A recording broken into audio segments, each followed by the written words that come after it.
ചന്ദ്ര എന്ന ക്യാരക്ടർ ലോക ചാപ്റ്റർ 2 ഉണ്ടാകുമെന്നും അതുപോലെ ലോക ചാപ്റ്റർ 2 സിനിമയുടെ ഷൂട്ടിംഗ് ഈ വർഷം സെപ്റ്റംബറിൽ തുടങ്ങുമെന്ന് കല്യാണി പ്രിയദർശൻ കൺഫേം ചെയ്തിട്ടുണ്ട്. രജനീകാന്തും കമൽഹാസനും ഒന്നിക്കുന്ന പുതിയ സിനിമയുടെ പ്രൊമോ വീഡിയോ നാളെ ഉച്ചയ്ക്ക് 12:07 പുറത്തു വരും. അതുപോലെ ഈ ഒരു സിനിമ ഡയറക്റ്റ് ചെയ്യുന്നത് നെൽസനാണ്. ടോക്സിക് സിനിമയുടെ ഭാഗത്തുനിന്ന് പുതിയൊരു ടീസർ വന്നിട്ടുണ്ട്. ഈ ഒരു ടീസർ കാണുമ്പോൾ യഷ് ഇതിൽ ഡബിൾ റോളിലായിരിക്കും അഭിനയിക്കുന്നതെന്ന് തോന്നുന്നു. ഫാദർ സൺ ബാറ്റിലായിരിക്കാം ഈ ഒരു സിനിമയിൽ കാണിക്കാൻ പോകുന്നത്.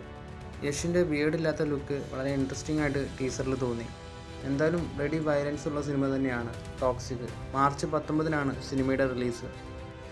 കേരളത്തിൽ ഈദ് റിലീസ് കൺഫേം ആയ സിനിമകളാണ് ദുരന്തർ 2, ആട് 3, പ്രതിച്ഛായ, ടോക്സിക്.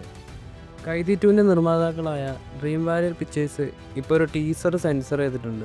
30 സെക്കൻഡ് ദൈർഘ്യമുള്ള ടീസറാണ് സെൻസർ ചെയ്തിട്ടുള്ളത്. ടീസറിന് ടൈറ്റിൽ കൊടുത്തിരിക്കുന്നത് ദില്ലി എന്നാണ്. കൈതി 2ൻ്റെ രണ്ടാം ഭാഗത്തിൻ്റെ ടൈറ്റിലായിരിക്കുമോ ദില്ലി?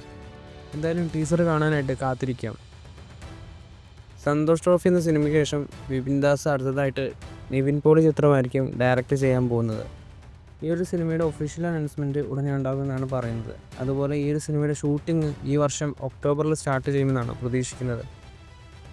കൃഷാന്ത് അടുത്തതായിട്ട് സംവിധാനം ചെയ്യാനിരിക്കുന്നത് ടൊവിനോ തോമസിൻ്റെ ചിത്രമാണ്. ഈ ഒരു സിനിമയുടെ ചിത്രീകരണം ജൂലൈയിൽ സ്റ്റാർട്ട് ചെയ്യാനാണ് പ്ലാൻ ചെയ്യുന്നത്. അതുപോലെ റൂമറുകൾ പ്രകാരം ഈ ഒരു സിനിമയുടെ ജോണർ ഇമോഷണൽ ത്രില്ലർ ആയിരിക്കുമെന്നാണ് പറയുന്നത്.